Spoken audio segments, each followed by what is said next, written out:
Yo, yo, yo, yo, yo, yo, yo, it's the kid, it's the kid, it's the kid, it's the kid, it's the kid, it's the kid, it's the kid, it's the kid, it's the kid. So, look, man, here it is, man. We are here for this lovely segment here with my main man here, Machine, as we try to debate what is the greatest cartoon show, and SpongeBob isn't on my list, by the way. So Machine, just that's not on mine either. It's also not on mine, so no worries. Okay, so Machine, just introduce yourself to the people in case some of you don't know. Just a quick introduction. I think most people know me. I'm a frequent contributor to HH's football channel, major Messi hater and Ronaldo defender. I'm still licking my wounds from my first bout with Sean Walsh, which was admittedly a loss, but I'm going to come back stronger. No, don't worry. The papers are signed. The rematch is definitely happening. The rematch is definitely happening, man. So basically, what we're going to do is that, look, this could be like a second part, because when I did the because I just picked like a random picture on YouTube just to do for the thumbnail, and I was like, oh my gosh, like there are a lot of cartoons that I actually forgot. There are a lot of like really good cartoons that I forgot, because like when you just look at the different palettes and everything, and you think about stuff from Looney Tunes, from Warner Brothers, from Cartoon Network, from Nickelodeon, from stuff from the 80s, from Toonami, the Fox stuff, there is just so much stuff that's out there that you are so quick to forget. So do you have a top 5? 1, 2, 3, 4, 5? I have a top 5 right here, jotted down, but it's exactly like you were saying, man. As I was like racking my brain for this segment, I realized that a top 5 is definitely not doing many other cartoons justice that I feel should be featured in a video like this. I don't even think a top 10 would. Oh, no. Basically, like when I did my top 5, I was like, oh my gosh, I forgot this, because basically I did a top 5. Then I did like special mentions. So when I did like special mentions, I was like, oh my gosh, I forgot this. So I was like, oh my gosh, damn. So it was So actually, this is interesting. I think let's do it like this then. Let's do. So do you have like special mentions? So a list special mentions. I have a top 10 if we need it, and I have special mentions beyond that as well. Okay, so because let's not get to the top 5 years. So let me just open up my list now. And this is how we will do it. Okay, where's my bear with me. There we go. All right. So what we'll do is just name a cartoon show that didn't make a list, and we can then discuss like that. So basically what we'll do is that we'll just name, let's say, we'll do like 3 or 4 cartoon shows that didn't make your top 5, and then we can then discuss them. So you go first. That didn't make my top 5. Well, there's Looney Tunes, but I know you're going to discuss that as part of your top 5. So that's out. Aqua Teen Hunger Force. I was skeptical if I should put it or not, because are we focusing on kids' cartoons? Because this very much isn't one. If no. You can go as wide ranging as you want. Fantastic. But TV shows specifically, right? Yeah. No movies.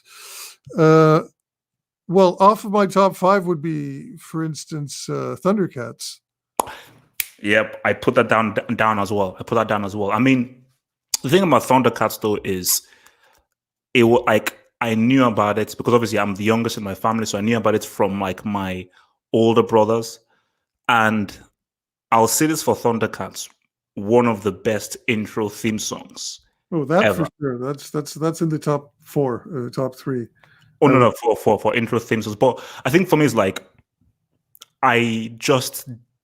it wasn't one that I really got into. I think there were other cartoon shows that I was sort of more into, but I was very much aware of it. So I was like aware of its presence, but it wasn't one of those shows that, oh my gosh. The thing about Thundercats is it's that show that if it was on, I would always stop to watch it. But first of all, it was never on. I did where I'm living, I rarely ever caught it. It must have been in like the schedule was off and everything. It was erratic. Sometimes it was on. Sometimes I couldn't keep up with it. And then it was a very continuity heavy show, unlike most Saturday morning cartoon shows at the time, which were the types of shows where you saw one, you sort of saw them all. You know what I mean? Yeah, formulaic. Thundercats had an arc. Yeah, there was a story arc. Yeah. Which was great. Which was part of the appeal to me. It used to be that to find that kind of entertainment for kids, you would have to resort to animes. You know, the American shows weren't doing it with some exceptions. They would have like offshoot, like, you know, they would have like these small mini arcs within the broader show that were split up in 3 episodes, and they sort of had their own continuity. But mostly it was like you saw one episode, you saw them all. Basically. No, I mean, because obviously there's one show that's obviously on my top 5 that does that really pretty well, but obviously I don't want to sort of name it yet. But there are a couple of shows that were, even if this was for kids, the storylines were so good. It was like, wow, because that's why we say, like, you know, all because it's a cartoon doesn't mean that you have to sort of like disrespect the intelligence of kids. You know, there are still, you can still sort of basically. It's the difficulty of writing stuff for kids, because you're like, you don't want it to be too adult, but at the same time, you don't want to be like, oh my gosh, it's only kids. Let's just do a bunch of inconsequential episodes. So, and I think I really appreciate, again, I don't want to name it, but there's some cartoon shows I have here that really appreciated that. So let me go to mine. One that didn't make my list, and this is a weird one. This is a weird one. Beavis and Butthead. Yeah, love it.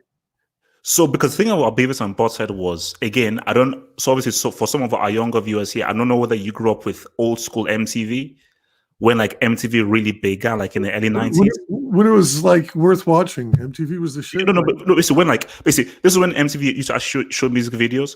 So basically, like Beavis and Butthead were obviously these 2 cartoon characters who looked bloody weird. But the thing was that it was created by Mike Judge, who also did Office Space. So and don't forget, sorry, his masterpiece, Idiocracy. I don't think I've seen that though. No, you have to watch it. I mean, that's one of the most underrated genius movies of all time. Way better than Office Space, in my opinion. But I digress. Yeah. Oh, okay. Oh, no. But the thing about Beavis and Butthead was that it was adult humor told through cartoon characters. So obviously Beavis and Butthead were sort of the fronts. So basically they were the hosts of this kind of like music video show. So basically they did sort of like crack jokes in their room and so forth while watching a series of music videos. And also the film was so good. The film is like one of my favorite comedy movies of all time, period. It was a hilarious. It's hilarious. It's amazing. It's so quotable as well. But no, it was. Yeah, no, it was not. It was because again, I think Beavis and Butthead might have been. It's probably because remember, so I think the Beavis and Butthead was after heavy metal. No, it was after. You mean like hair metal and all that? Yeah. Those kind of very adult sexual cartoons and stuff. So it was sort of like around that era. So it was really bringing the whole idea of like, okay, which I think Japan was already doing way before with Akira, was like, let's make cartoons alike. Let's give them adult themes rather than Disneyfied. So really, Beavis and Butthead were like, no, these are like regular, really rude, foul-mouthed dudes, but they're cartoons. Yeah, so, it was the beginning. It was the beginning of adult cartoons, and it came at the time. The Simpsons came out at around the same time. MTV was really doing these adult-oriented cartoons like The Max, which is definitely worth a mention as well, and Eon Flux and all these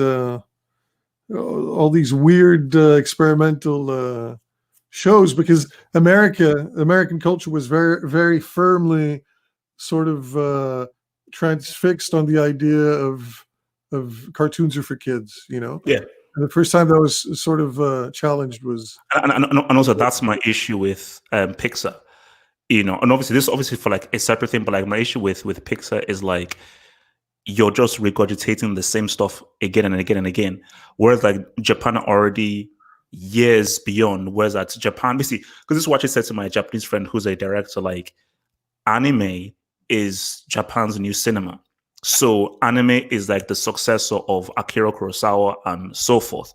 So where like Japanese film has sort of like taken like a dip, Japan's actual film industry, quote unquote, is actually the anime industry, because Japanese people take cartoons seriously, but in the West, cartoons are just saying, "Oh, these are for kids." So, but look, okay, give me another one then, another non-top 5. Can I just to cap off the Beavis and Butthead thing? I think part of the genius of that show was not so much Beavis and Butthead themselves, because they were very stereotypical sort of caricatures, that you always knew what each of them were going to say and react to the situations. They were very monochordic in that sense. Yeah. It was everything around them, like all the characters around them, like the principal and the teacher, the hippie teacher, the neighbor, Mr. What's his face. All those characters are hilarious, and very I've seen it for ages, man. Actually, okay, look, this says Pixar is just not for kids. Bro, I know it's not. There are some adult themes. It's primarily for kids, and when you compare Pixar stuff to anime, Pixar stuff is primarily for kids. Adults can get some stuff from it, but it's primarily for kids. All right, so give me another one of yours, Machine. I'll give you another one that's outside of the top 5. Oh, wow, I can't believe this. The Adventures of Tom Sawyer, which is sort of an obscure cartoon for most people, but it was a huge deal over here in Portugal, and it was an anime.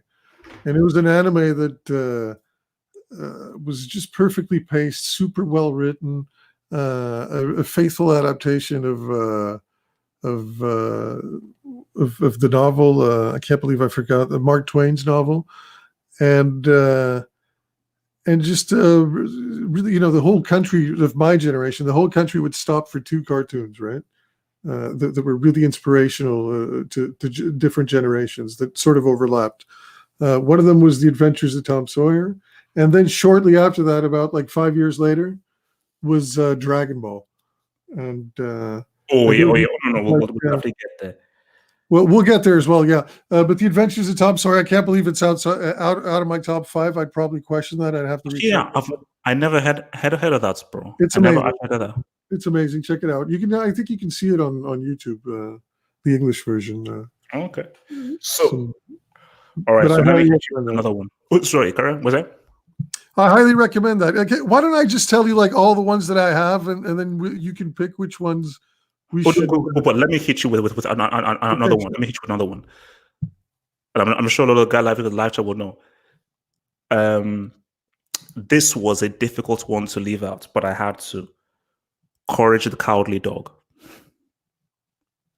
It's not I wouldn't rate it. Bro, you see, the thing about Courage the Cowardly, see, for me, I would say it's one of the most underrated cartoon shows out there, because it was so different. And for me, I love shows that take risks, and some are hit or miss. But I love shows that say, we're going to really creatively like push the boundaries with regards to the kind of content that we're going to put out. Didn't Courage the Cowardly Dog. It was so dark, so messed up, so twisted, and had a very creepy aura about it. That I was like, my God, like, are you sure this is for kids? Yeah, I mean, but that's part of the everything that sort of tried to do that. That subversive dark take on cartoons, and that were actually pushed as kids' cartoons, like they would run on Cartoon Network and all that. I sort of after Ren and Stimpy, which I think broke the mold, and I definitely rate very highly. I thought they were all like regurgitations of Ren and Stimpy. Like even you remember this baboon cartoon that they had that ran alongside actually Courage. Is that Cow and Chicken? Cow and Chicken, exactly. And they had like baboon. all that stuff. That's just Ren and Stimpy light for me. And so is, by the way, SpongeBob. I've never watched actually like a full SpongeBob. Look, it I know seems that. so derivative. No. Look, we're probably going to piss up a lot of people in the live chats. I've never been a big fan of SpongeBob. Yeah, I don't get the appeal. Yeah, I don't get the appeal, but then again, I never actually delved into it. That it was way past my. No, I think it's basically my friend is a huge SpongeBob fan. So whenever I went to his house, he'd always be watching SpongeBob. So I'd be like, okay, you know what? Let me just sit down and really watch SpongeBob. I was like, the jokes and stuff, it just didn't hit with me. And I think you either get it or you don't. And I just never really got the appeal of SpongeBob. So yeah, Ren and Stimpy I got because first of all, it was completely fresh and novel and just twisted in the most maniac way possible. But you understood what they were doing, which was sort of like subverting the Tom and Jerry mold, where you have the cat and the dog sort of dynamic, but it's way more violent and psychologically twisted than Tom and Jerry. Okay. So give me all of yours now. Give me all of mine. All right. Yeah. So there's Saint Seiya, which is this anime, old school anime that I loved. The Max, Powderpuff Girls. Powerpuff Girls is huge. Yeah. Beavis and Butthead, we mentioned. Futurama, Tom and Jerry, Looney Tunes, and DuckTales. Outside of my top 10. And then you have Thundercats, The Adventures of Tom Sawyer, and then after that, it's all top 5. Okay. So for me, I already mentioned Beavis and Butthead, Dexter's Lab, Simpsons. Didn't make my top 5. Didn't make the top 5. Okay, interesting. So Thundercats. That's edgy. Teenage Mutant Ninja Turtles, how to put that in there. Now, Jetsons. The thing about Jetsons, the actual show wasn't that great. But if I had to envision what the future would look like, I always thought the future would look like the Jetsons. Where like if you take a pill, that's like breakfast. So you don't actually have to cook breakfast or lunch. Lunch is just like a simple pill, flying cars, flying houses, all that kind of stuff. So I think the thing about Jetsons was how good they depicted the future. So Jetsons in there. Another big one that I liked, Animaniacs. Yeah, Animaniacs was really funny. I'm not big on Hanna-Barbera cartoons. None of Top Cat and Jetsons and Flintstones. I'm not big on any of that. I'm not. I wasn't. You just reminded me, man. Top Cat. Yeah, I was more of a Heathcliff guy. You remember Heathcliff? Rings a bell. Rings a bell. Rings a bell. Rings a bell. Rings a bell. More to that, or even what was it? Felix the Cat. You remember Felix the Cat? Yeah. Felix the Cat. Yeah. Shout out to Felix the Cat as well. There's plenty. I mean, we have to really rack our brains to do this. No. Really, there are so many. Sorry, and by the way, so obviously I outgrew certain cartoons after a while, and they weren't my priority in terms of entertainment. But now that I have children, and I'm sort of reacclimating myself with certain cartoons, and I'm sure there's certain ones that I'm sure that if I was a kid, they'd be firmly within my top 10. One of them is Sonic Boom, which I catch myself watching with my kid, and I'm like laughing out loud at how funny it is, and adult humor, So there's that as well. Okay, I'll have a whole new list. No. But what I will say though, so before we go to our top 5, is that this is not me being like an oldie grumpy dude. I don't think that the new wave of cartoons are as creative or pushing the boundaries as those from before. Because when I just look at, because obviously when my godson, who's always was growing up and everything, and I look at the stuff that he's looking at right now. I say, because again, I think he's into like sort of Ben 10. And I'm like, Ben 10, like, so when I just look at Ben 10 and all the stuff right now, like it's just not generic. It's very generic. Okay, so look, man. So let's go with our top 5 right now. So even the remakes that they're doing, the DuckTales remake. Have you seen that? That's a tragedy. No. But see, for me, I am always fully against remakes. Like, think of something new. It's already been done before. I don't want a remake. This is the same thing with films. I don't want any reimagination or a remake. For goodness sake, the whole beauty of a cartoon is you have your imagination just to think of the craziest concept. So do it, So no. I mean, remakes are stupid. So give me your number 5. All right, so number 5 is The Simpsons. The Simpsons, because I think it's just a genius show for the first almost like I think 10 seasons. There was a good 10-season run where it was consistently hilarious, and one of the most on point like societal satires that you could find anywhere on TV and in cartoon form. So it really revolutionized the medium and the art form of cartoons, which had been, like we discussed a little while ago, relegated for the kids space, and this was a very firmly adult humor. Also appealed to kids just because it's got some zany looking characters, and just completely broke the mold, and it's been on since, sort of lurching to it's the longest like complete obscurity, and it should somebody who should put it out of its misery. But, no. I mean, Paul, you see, the thing about Simpsons is this: Simpsons for me had the highest peak of any comedy show ever. So its peak was incredible. The early episodes of Simpsons weren't that great. Like when the drawing was a bit iffy, the animation was a bit thing. That's like the first 2 seasons, and then they get it. So, but I think season like 6, 7, 8, when they hit their stride, like in the mid-90s, that would be like, like Who Shot Mr. Burns? That era, crazy.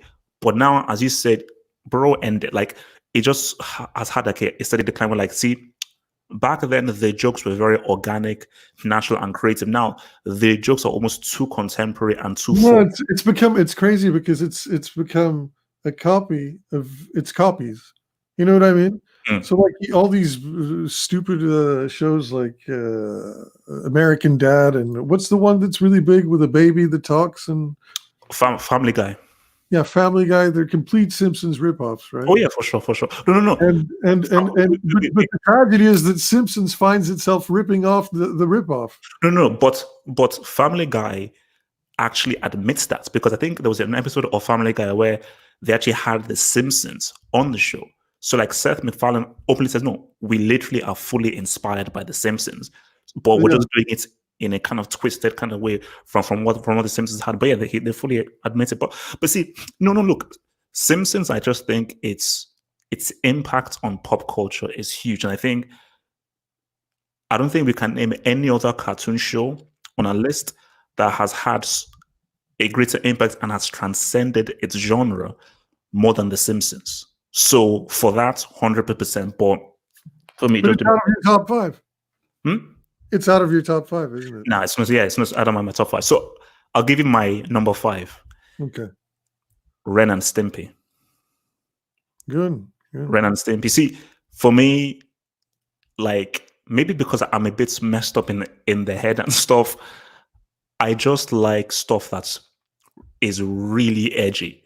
And even when I was watching as young as because even when I first watched, I was like, wait, this is unlike any cartoon show.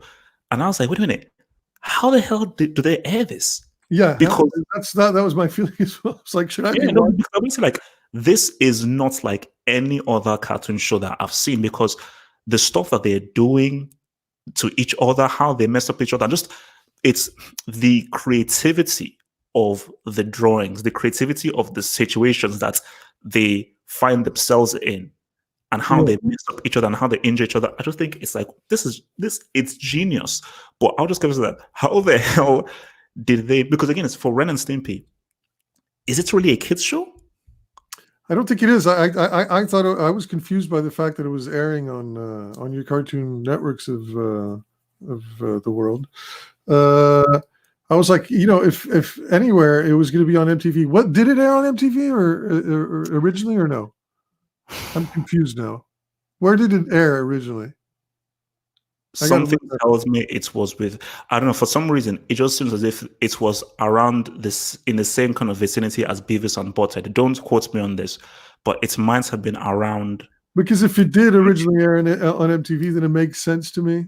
It Mm. sort of fits the mold of like those edgy cartoons that were coming out at the time. But no, I remember distinctly it was airing just on normal kids networks, and it was complete. It just completely blew the lid off of of the way things were done because yeah, it had a completely out there aesthetic. I love those close-ups. Do you remember those close-ups that they did?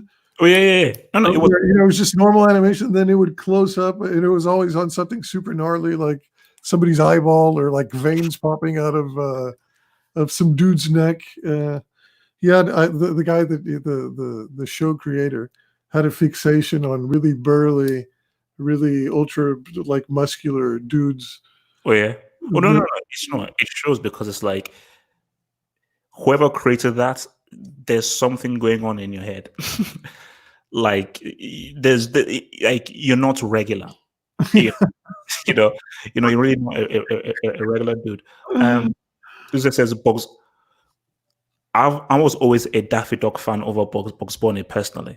Yeah. So that's just me. I was always a Daffy Duck guy. Same here, man. Same so here. give me a 4. Number 4. All right, number 4. Number 4 is gotta check. What is it? It's Dogtanian. Dogtanian, which is probably an obscure show to most people. But I mentioned Tom Sawyer. Sorry, Tom Sawyer was running contemporaneously with Dogtanian. So it was like you got the Tom Sawyer show, and then everybody else like went to the, and then you moved on to Dogtanian, and those two shows were like killer for kids. And Dogtanian, if you're not familiar with it, is a Catalan / Japanese production, and in an adaptation, obviously, of the Three Musketeers, and it was a really serious adaptation. So I mean, very faithful, but it just had dogs, So sorry, what's like the basic plot of the show? The basic plot is the plot that you know of this guy. It's D'Artagnan, basically, but instead of D'Artagnan, it's D'Artagnan, and he goes to Paris he has the dream of becoming a musketeer, and they call it something else in English. Oh, okay. And he joins up with the Three Musketeers that we all know and love. But the way that it's written is just amazing, and the way that the show is paced is really clever. The villain is one of the greatest villains of all time. That's Cardinal. Yeah, I mean, like the name rings a bell, but I don't think I've seen it. And if we're talking about intros to shows, it's got one of the greatest intros of all time, and it's super catchy. It's like dogs barking, like it's super funny and super catchy, and really inspirational to an entire generation of the people where I'm from. I don't know that it did so well. Were you in England back in the day, or in Nigeria? Oh no, I mean, I moved to England in '98. Oh, so way back.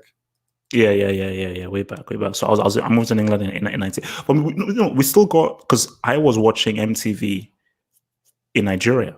Really? So like early '90s MTV, like we had that in Nigeria and so forth. So I would have gotten those cartoons, and obviously like KTV, Cartoon Network as well, all through the '90s. So I was watching them even before I moved to England.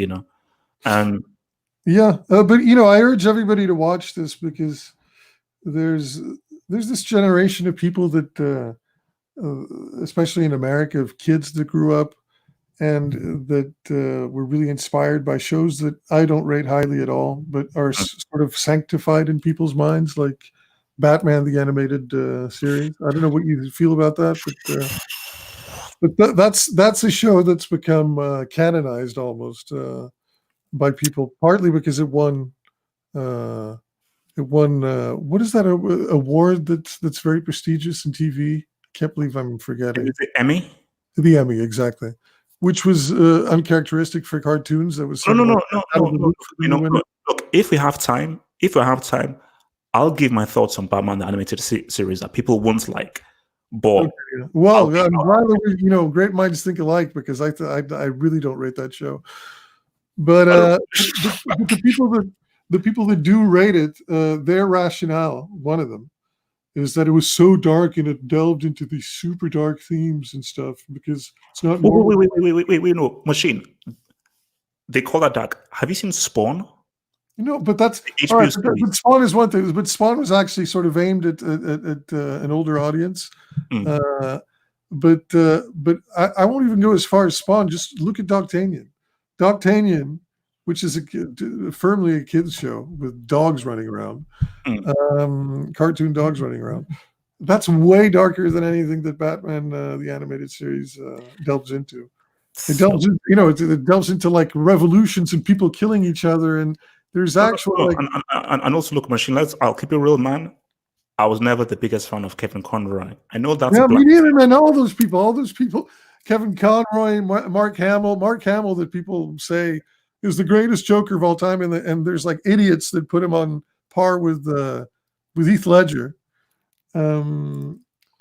Mark Hamill, what he's doing is Bozo the Clown. It's the most generic approach to. No. Look, I think no. If I went to like random voice actor on the street corner and asked him to go, hey, can you do evil clown? Can you do an evil clown voice? That's the first voice that they'd go to is that one. No. To be honest, it's so. No. Look, I won't hate on. Look, I won't hate on Mark Hamill because I'll still give him. I like Mark Hamill, man. He's a nice guy, and he's done some actual proper. No. But okay, but let's see. I don't want us to divide so much, but just see. The thing about animated series, just to keep it real quick so we can move on, is put it very simply. Anytime I see Batman wear gray pajamas, I'm out. I'm sorry, I'm out. Round two, though, isn't it? Yeah. Like I can't take it seriously. I'm out. No, I can't take it seriously. I'm out. Okay, so my number four. Yeah. Transformers Generation 1. It is very clear to make that distinction.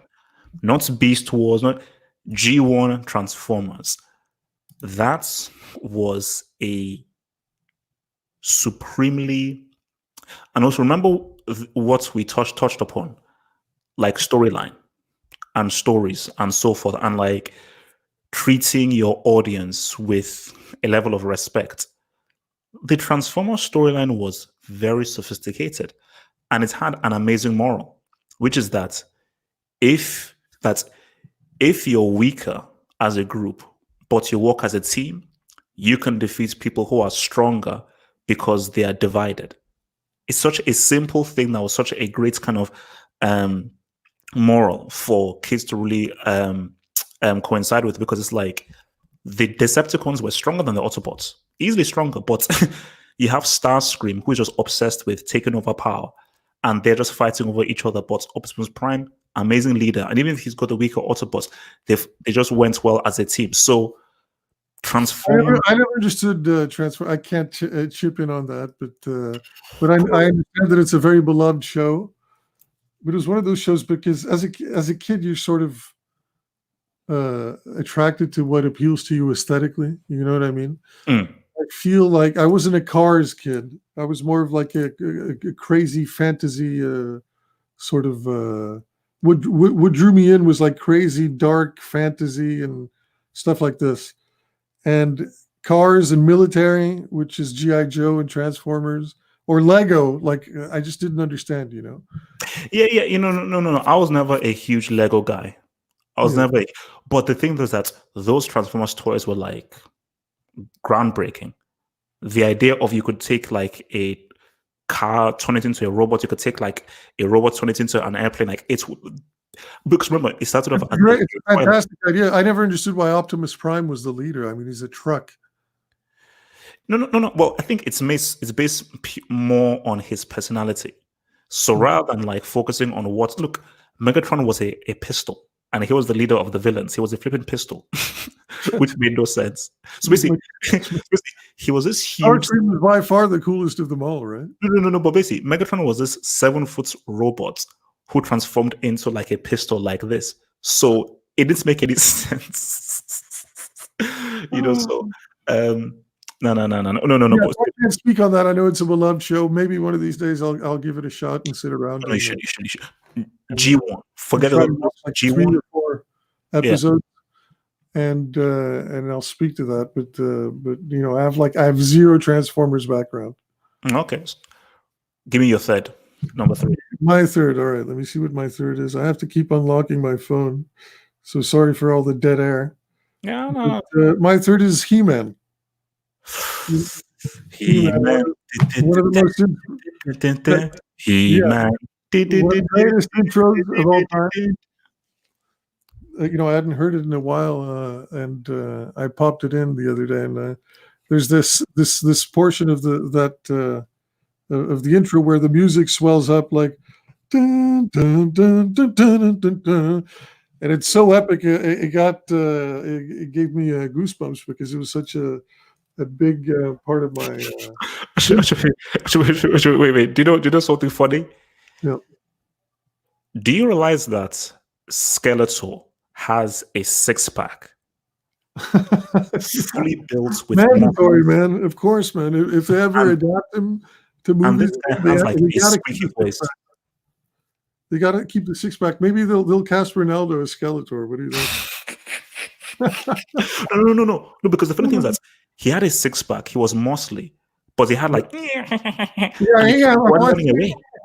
It's like it did speak anything, but because do you know why it's funny? Because like back in the 80s, everyone had muscles, so they didn't about the characterization. They're like, no, you have a muscle, but Skeletor he never fights. He runs away from confrontations. So why does he have muscles? He's just a buff skeleton, which is amazing. but you know that show is heavily homoerotic. I don't mind it, but it's been actually admitted to by the show's creators. Who were like, there was a lot of gay people among them, and they were like, let's just ham it up. Let's just make it as gay as possible and see what we can get away with. The kids loved it, Oh no, it was huge. Like, what did you think of the film?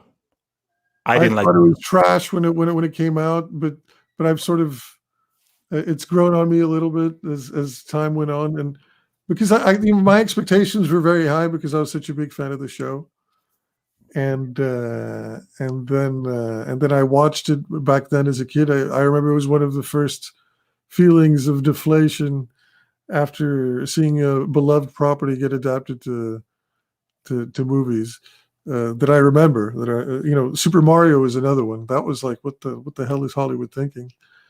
I mean, I've never even bothered watching. You never watched the Mario Brothers, man? It's a tragedy. So that's Bob Hoskins and Leguizamo. Mm-hmm. Leguizamo, yeah. Yeah, like I didn't. No. It looked so bad. I was like, no way. And Street Fighter is so terrible that there's almost like a redeeming value to it. But because I think it's cheesy because he had Van Damme, he had Bison doing his thing. So it's so stupid that you can actually like it's like almost like Batman Forever, where the cheesiness is very endearing. So. Yeah, but speaking of video game adaptations, they finally got it right with the Sonic movie. Actually, I don't know if you watched it. Watch it because it's actually funny, and it treats the property with some it honors the property, which is something that they hardly ever do. Actually, wait. Is this on your list? What is it? No. Last Airbender. Avatar: Last Airbender. I never watched it. I'm sorry. Yeah, because think about, first of all, the movie is one of the worst films of all time. The film by Shyamalan, but it's on my list of cartoon shows to watch because same as you. Yeah, my friend is a huge fan of that show. Same as you, because I have people that I respect their opinions and they really rate it quite highly. And of the things I've seen, I haven't seen anything to make me to put me off from watching it. Wait, is this true? I don't know. I did. If it's true, I did forget it. And it's a genius plot twist. By the way. Look, that's just wild, man. Okay, so let me give you my number 3. Now, this is where it gets hard. This is where it gets hard, man. It's where it gets real hard. So my third, because it was a delusion between third and 2, X-Men, the Fox show. Now, shout out to Disney Plus, because Disney Plus has all the episodes of X-Men. And the thing about X-Men is this: the animation ain't great. Like, I've already seen like 3, 4, 5 basic mistakes. So as far as animation goes, we're talking like classy break animation. It's American animation. That's what you were getting, man. Yep. Quality isn't good. But in terms of characterization, storytelling, I don't know whether you can find many cartoon shows with more deeper episodes, meaningful episodes, and better storytelling than in X-Men. Because as I was watching, I was like, no, this, I don't care what anyone says. I didn't like any of those X-Men films. Okay. You didn't like those films, man? I rate X2 as probably the greatest superhero film of all time. But they're totally different from the cartoon or the comic, actually. The comic upon which the cartoon is based. And the cartoon was very, very faithful to the comic. Oh, no. But for me, I just felt that like they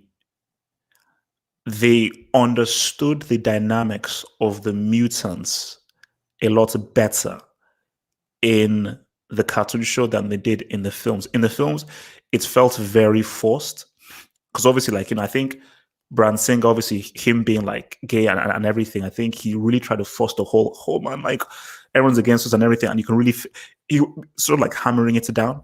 Whereas like in the way that's why everybody that he cast in the movie is gay. Everyone. Well, I'm sorry, spoilers for people that don't know, but yeah.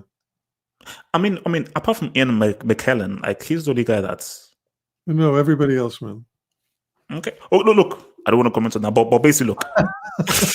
No. X-Men was not storytelling. Animation was broken, but as far as storytelling and writing, quality. Yeah. So X-Men definitely my number 3. So hit me with your third one, bro. Just my opinion on X-Men. I'll tell you this: I didn't have anything that was action oriented in cartoons and was animated by American studios. I didn't have any time for at the time. I was all about the animes, I was like, why should I be watching this where like it's like Wolverine running at the camera at 2 frames per second? It's bad. It's bad. And really, they were like adaptations of. I was more into the comics, so like they seemed like watered down. Not so much with the X-Men, but definitely with Batman, watered down, repackaged for kids, sissified versions of what we were getting in the comics, And with the X-Men, it's not quite as that. It's not sissified. It's more truncated than anything else. I felt like it was the X-Men comics were very bogged down by exposition, and they ran on and on and on, like longer than they should. And what was smart about the X-Men animated show is that they contained these arcs in like 3 episode arcs. For instance, I'm thinking of the Hellfire Club saga, for example, or the Dark Phoenix saga. I know that they adapted it into the cartoon. That was no. That was not for me. That was like the high point of the show was the Phoenix saga. The Phoenix saga, right? Yeah, that in the comics that just went on and on forever. It's a very well respected saga, but it's not my scene because it's so bogged down by exposition.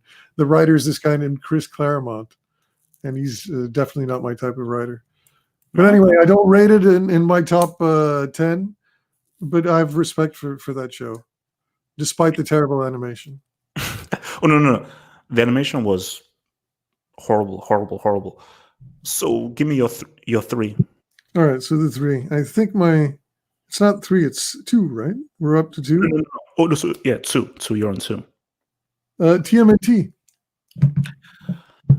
Okay. Wait. So I think quickly. Turtle Mania, man. There was like. Wait. I think someone just asked. I think because I'm still sort of an anime newbie, these are anime aren't really included in this. So there's going to be a separate anime list that we'll probably try and do. So after I get my anime game up, then we'll do a separate one for an anime. So. Well, for me, anime sort of died after Ninja Scroll. I've yet to see an anime that's really really. Man, thank you for reminding me. Yeah, but that's a movie. I know. Look, I was staring at the DVD at my friend's house. And I was like, I have to watch it. And since then, I've not. Thank you for reminding me. I have to watch Ninja Scroll. Ever since Ninja Scroll, I've not seen an anime movie that's been worth my time so far. You know, I saw the most Japanese thing of all time called Red Line. Was that after Akira or before Akira? I was like, after. It was after. It's modern, man. It's Yeah. It was around when the Street Fighter anime came out, and that's a great. Yeah. Okay, so you see, let me tell you, the thing with TMNT is that I didn't really watch the cartoon that much. I am more of a movie TMNT dude. Dude, I love the movie as well, but the cartoon was so good, man. And the pilot, especially, which ran across 3 episodes, it was animated perfectly. I think it was a Korean studio that did it, so they had the anime aesthetic and sensibility. And it was just a fantastic show. It was a fantastic show for like 2 or 3 seasons, and then it sort of lost steam. But just the concept of the Ninja Turtles in general is so genius. It's out there. No, okay. Let me tell you this one thing. So when I was young, because I was so obsessed with the Ninja Turtles, my parents bought me. So I had like a Ninja Turtles table with 4 chairs, which each of the Turtles guys on their chairs and everything. Yeah, that was literally. They could come up with like an espresso cup that was Ninja Turtle themed. Merchandising was insane. And I would have wanted it. You know, the kings of merchandising. I would have consumed anything that they sold me. I was obsessed with trying to get that turtle blimp to fly. You know, was that for real? You know, they had the turtle blimp. They had like a blimp that Donatello flew. Oh, okay, yeah. And that was a toy as well. But and it was a balloon. You blew on the balloon and it became like a blimp. I never had that toy. But it never flew, man, which was never what a missed opportunity. So wait, have you watched the Death Note anime? I have not, no. So basically, okay, so let me just answer. So obviously, I'm Chikuri. Thank you for the super chat. So this is from Death Note. So L or Light, definitely L, because Light is a sociopath, psychopath. And L is a bit more level-headed and he's super intelligent. So yeah, Light scares me. L seems like a guy I can actually break bread with. All right, so this is my number 2 now. Oh, sorry. So before you move on to number 2, we have to mention the theme song of TMNT, which is fantastic. And, sorry, it's not this phone. No, it's my ringtone. But basically, is it your ringtone? Yeah, no. I've got 2 phones. One phone is the Captain America theme song. The other phone is the TMNT. Basically, what I do is, but I do it without the lyrics. So it's din din din din din din din din din, and no, that's been my ringtone for like the past like 2 years. Incredible. Yeah. Wait, let me ask you this: Who was your favorite as a kid? I'll give you the tiers. It's Raphael number 1, Leonardo number 2, Michelangelo 3, and Donatello 4. You see, for me, but you know what? I think people change as they grow older. When I was young, it was Michelangelo because he was the most fun. Yeah, but he's too goofy for me now. Raphael is definitely the one that I'm like, yeah, his Raphael is not my one, man.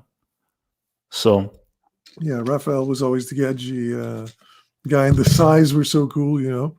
And he had a short temper and just the most and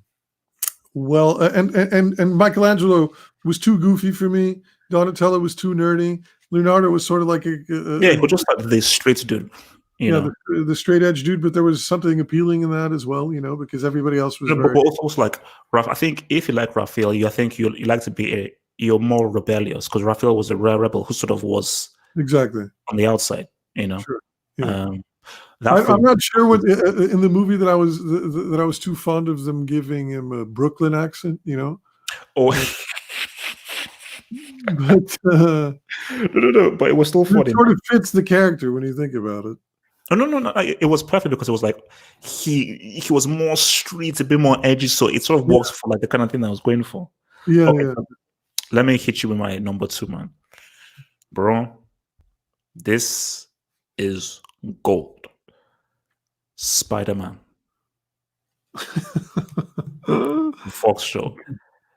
See, for me, is this why you rep Mark Hamill? Because of his Goblin? What is it?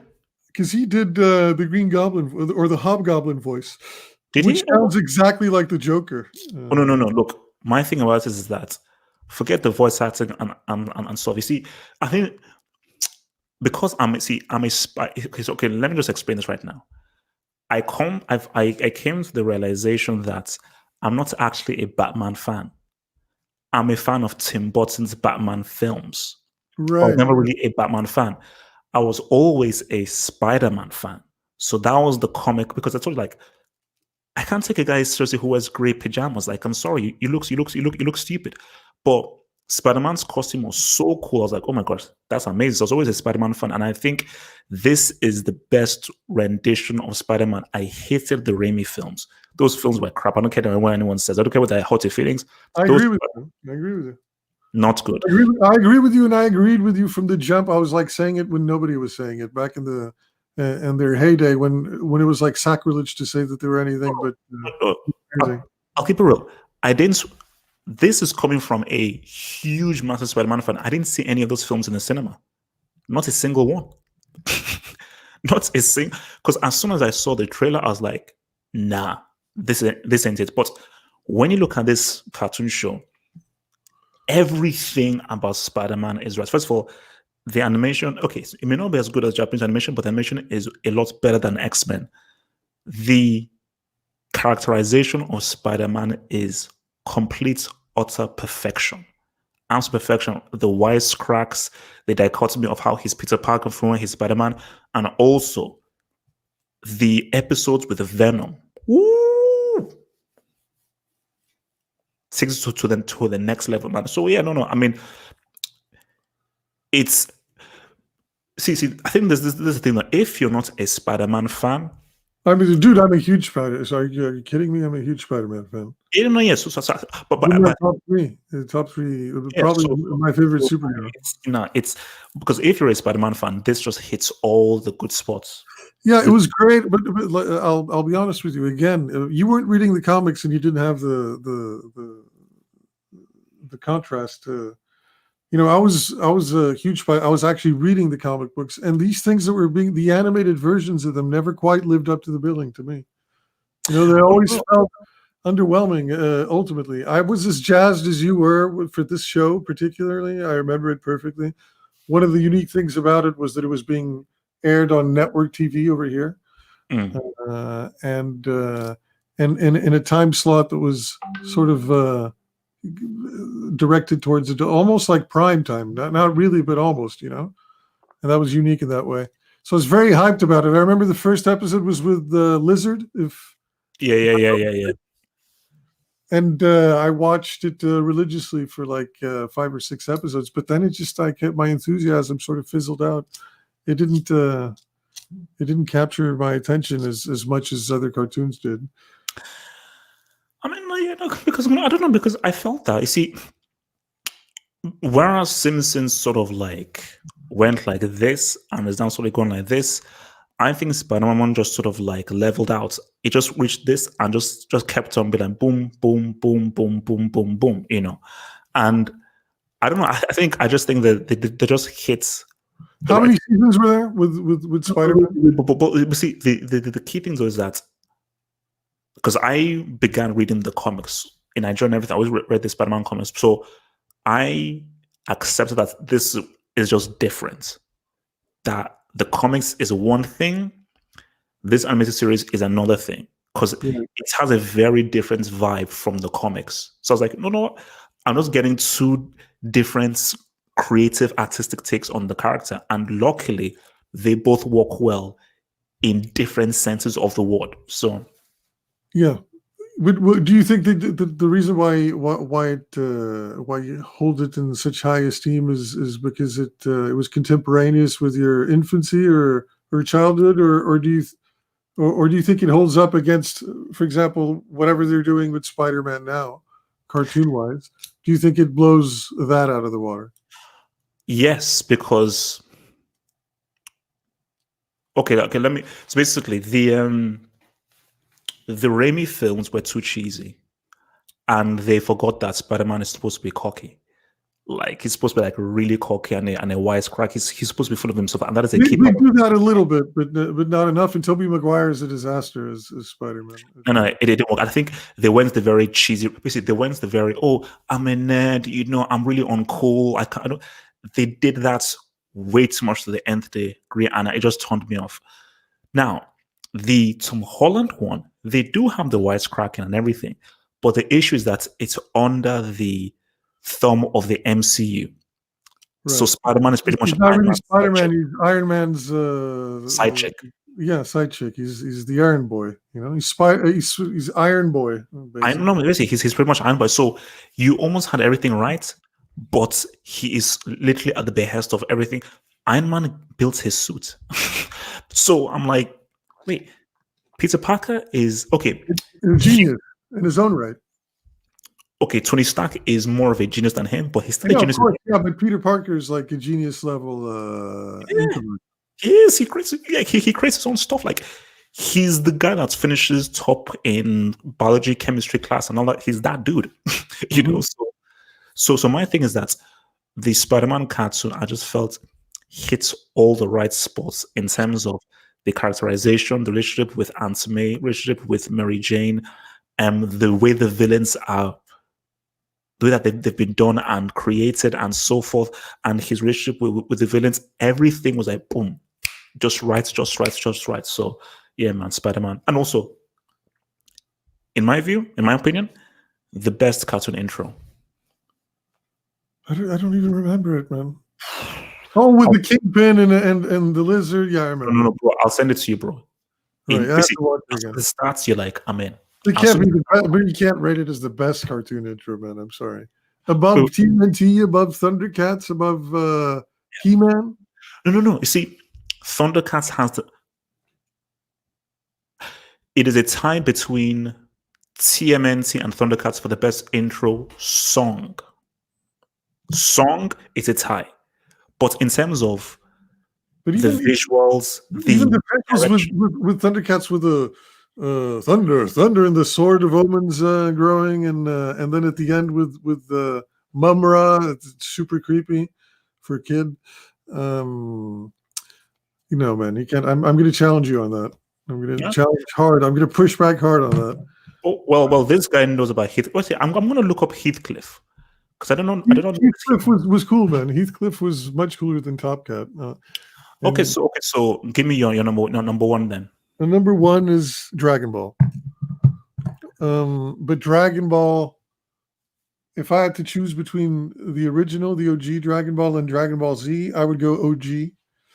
But I see Dragon Ball as both series, and I cut DBZ at the Frieza saga, and everything after that is sort of fluff to me. I entertained maybe the Cell saga, but Majin Buu and all that, it's bullshit to me. It's just it was basically them, but like Akira Toriyama cashing in. And it's actually proven, like Toriyama said, he had envisioned Dragon Ball as finishing in the Frieza saga. And you can tell because everything after that is it feels a little Feels a little Yeah, no. I'm long like, in that the was tooth. the best. You know? But I think it was just an amazing show. I remember watching it as a kid, the original Dragon Ball, and I had a friend of mine, that was an American guy, very nerdy, and he knew about the manga. And this was like early on in the Dragon Ball when he was still a kid, Mm. and he was fighting Ton Pai Pai and King Piccolo, and Tenshin Han when he was a villain, and he would tell me about this. Was just as the internet was getting started. I remember this perfectly. And he was such a nerd that he managed to set up the internet in my house when nobody had the internet. Mhm. And he kept telling me about Goku and how he's going to grow up and he's actually an alien. And I'm like, what? What are you telling me? It was just blowing my mind what he was telling me. No, for real, man. And he achieves this level called Super Saiyan, and his hair goes blonde. And I'm like, no, that can't be real, man. Because it was so far beyond anything Mm. that I had been exposed to in the West, right? Mm. And it was so kooky and unpredictable that I was just watching a show about like a fantasy show that for the whole family, that was like sort of this kid on his kooky adventures with, and he was describing something else entirely, And then why did I mention the internet? Because to prove it, he put it on the internet and he Googled it or whatever, info-seeked it, whatever was the search engine back then. Mm. And he showed me this thing, and I remember this image because it would load super slowly, Yeah. like slowly coming down. I'm like looking at Goku in Super Saiyan level 3, where he's got the no brows and the hair down to here, blonde. And I'm like, shit, he's for real. It says Dragon Ball, and Dragon Ball. Everything he's telling me is for real, and that just blew my mind. And then I became obsessed with the show and keeping up with it, and sure enough, he was right about everything. And the show is insane, man. The show is for me the greatest cartoon up until the Frieza saga, like I said. No, I think in terms of an impact, because for me, I think Dragon Ball Z was what really bridged the gap between the West and Japanese animation. Because obviously, before Dragon Ball Z, it was all about, oh yeah, have you heard this whole anime so popular? Like, wait, what's this whole anime thing and everything? So it was much more of a cult thing. But Dragon Ball Z's impact was so huge and was so massive that it just changed the entire game. Because again, this was so far ahead of anything the West was doing in terms of the quality of drawing, quality of animation, and so forth. And also even but the funny thing was that, so I think I was first exposed to Dragon Ball Z through one of my family friends, but the Japanese version. And I think in the Japanese version, the fights are a lot longer than the English version. I swear they would fight for about 3 episodes in the Japanese version. The same fights for like about 3 episodes. So no. I mean, no. Dragon Ball Z, no. For impact, huge, and a game changer, man. Somebody's asking me Vegeta or Goku. Goku, of course, but Vegeta's an interesting character. No, Vegeta all the way for me. Vegeta. Yeah. It's not stronger. What are you asking me? What's the most? My favorite character is probably Frieza, because he's so. Actually, is Frieza a he or a she? Frieza is like an amorphous, post-gendered. Okay. Because I was just like, wait. So what's a he? So wait. What's Frieza? Which I love. The Portuguese voice, the voice acting in Portugal is hilarious because they just made shit up. They didn't stick to the script. And they improv'd all the time, and they inserted all these like super Portuguese gags into it.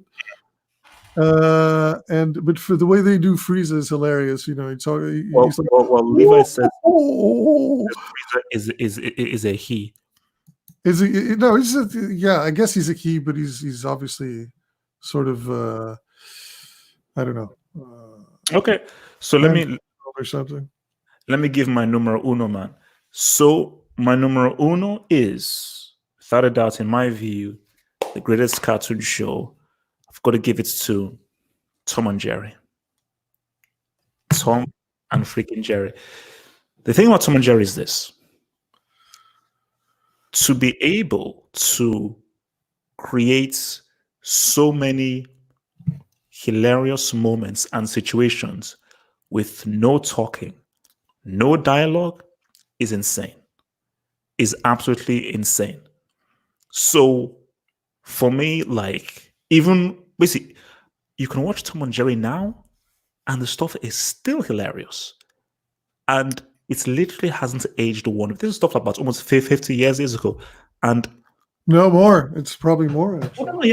even more, because like I think so a lot of people would be like if you watch some shows, even from the 80s, even Transformers, like it's aged. Tom and Jerry still hasn't aged.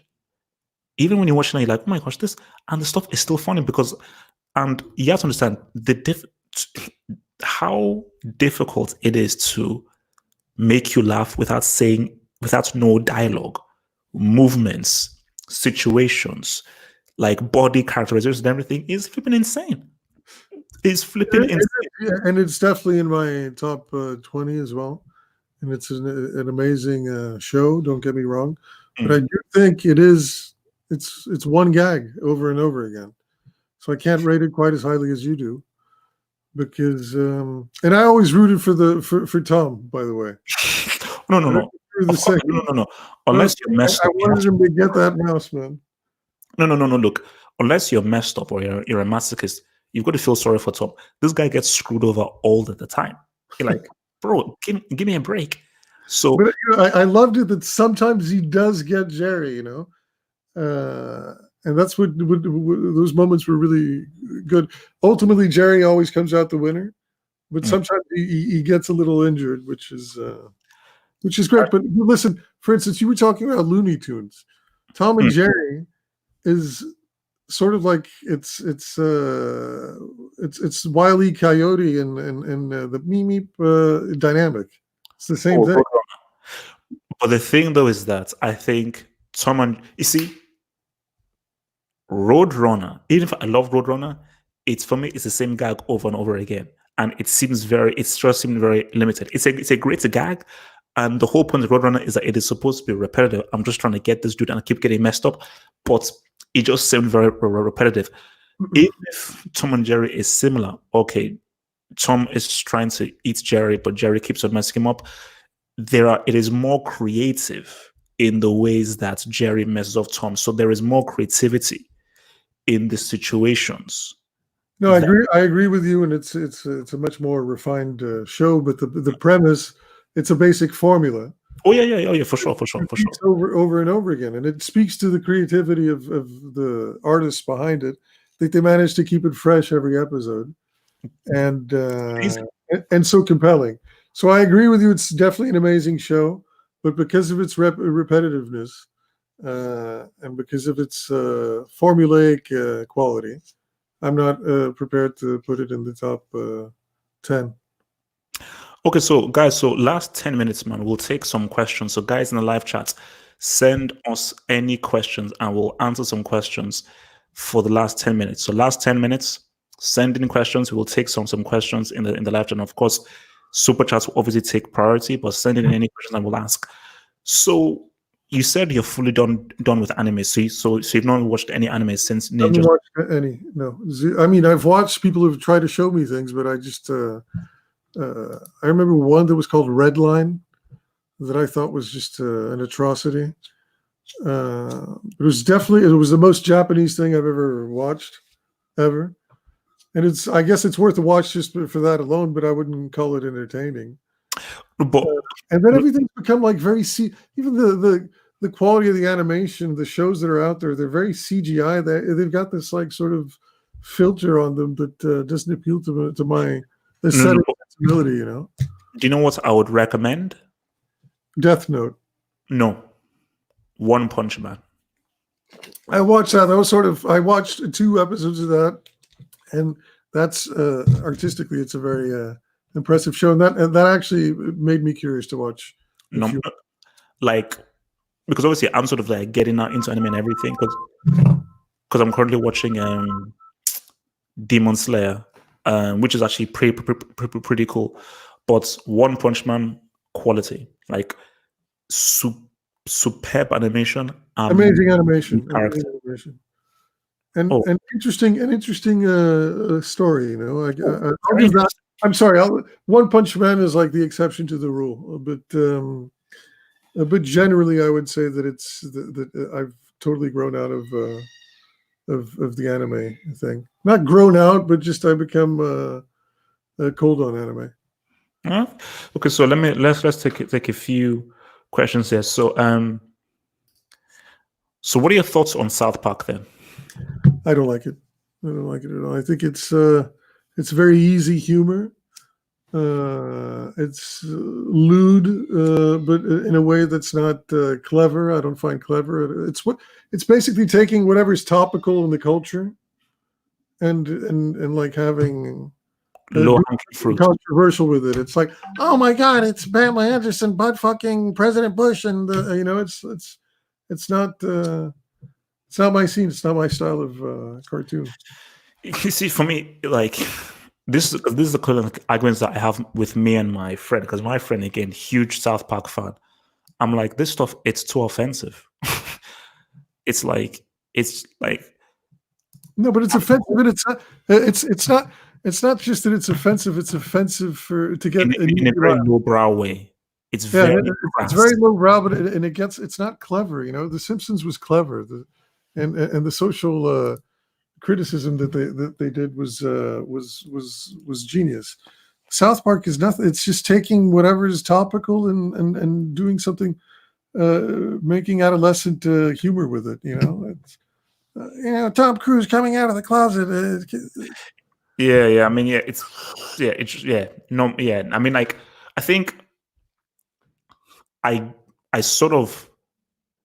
So I get why South Park is so popular, but I question why South Park is so popular, because when I look at the episode, I just look at just how this guy's, because see, great humor is edgy. It doesn't go over the edge. Great humor just sort of like teeters over the edge. Ooh. But South Park just goes, if you go way over the edge, then there's no artistic license or integrity to the quality of your comedy, because you've already gone over the edge. So like, you're just insulting anything fully. So I'm like, okay, so anyone can be insulted and abused. So I'm like, it's not even funny, because again, it's a show that just takes shortcuts in every single way. From writing to the animation, even the animation is like, dude, it's a joke. You know, I understand that they had to stick with the aesthetic that they put out from the beginning, but it's like, it's a joke. South Park for me is not even in the top 600 cartoons. Yeah, it doesn't rate for me. So what about it? Where do you rate Scooby-Doo? I was never a fan. I was never a fan on Scooby-Doo, man. I like Scrappy-Doo more when they did that, but Scooby-Doo, there's some stuff to it. It's annoying that it's always. It annoyed me that it was always a person masquerading as a ghost or some spooky something apparition.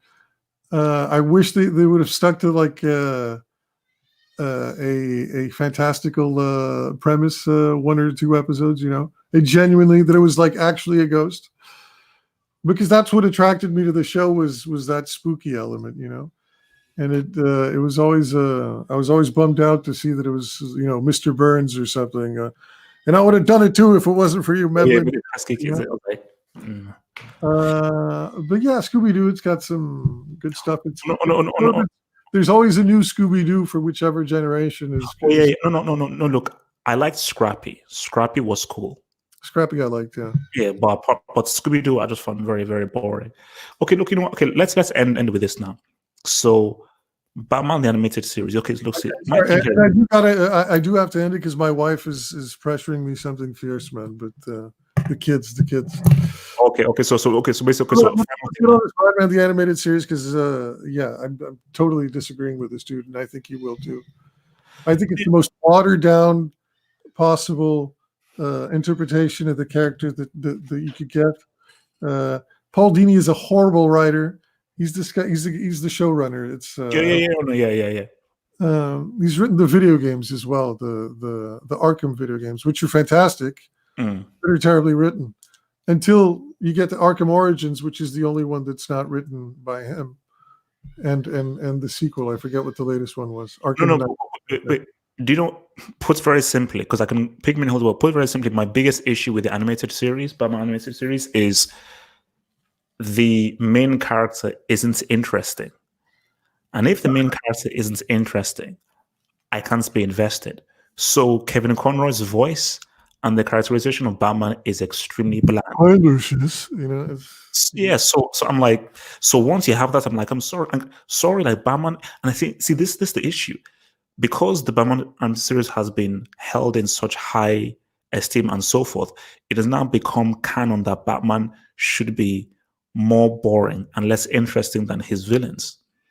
So Kevin Conroy is seen as like, this is the gold standard, like the most boring, one-dimensional take on the character, void of any kind of subtlety, intrigue, or like basically, you compare Kevin Conroy's voice to what Keith David does with the dude on Gargoyles, or what Keith David does with Spawn.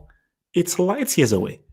Like, I wouldn't go that far. I was watching one of those DC animated movies the other day, which I don't typically do, but I did. I watched a clip on YouTube, and it's Batman and Green Lantern, and I think it's Justice League War, the name of it. And the dude that does Batman is way better than Kevin Conroy, man. Way better, and he's like somebody that's going to be forgotten as he did it once, and the fandom is going to forget it because they've canonized Kevin Conroy and Mark Hamill as the goats, because I guess they grew up with it, but there's no like real solid reason for why these people should be so lionized and worshipped, man. It's just it really that's the love that show gets is the most. It's like It's like the Messi of animated series. Okay. Let's not get that. Okay, look, guys. On that note, thank you guys for joining us on this interesting show. We may do a part. So look in the comments if there's another thing you want us. I think someone mentioned that they want us to do like best sitcoms and so forth, or things like that. Whatever you want us to do, put it in the comments below. What other topic, whether it's best sci-fi films, best fantasy films, focusing on a trilogy, breaking down a movie or so forth, tell us in the comments below, and we will put it in there. Okay, let's just Suarez or Ibra. That's a fantastic question, man. That's a fantastic question. Ibra for Suarez is a better number 9, but Ibra is more complete. Yeah, basically, yeah. Suarez is a better like football, but Ibra is a better all-round. All right, guys, look, we have to get out. Peace out, stay true, subscribe. Peace.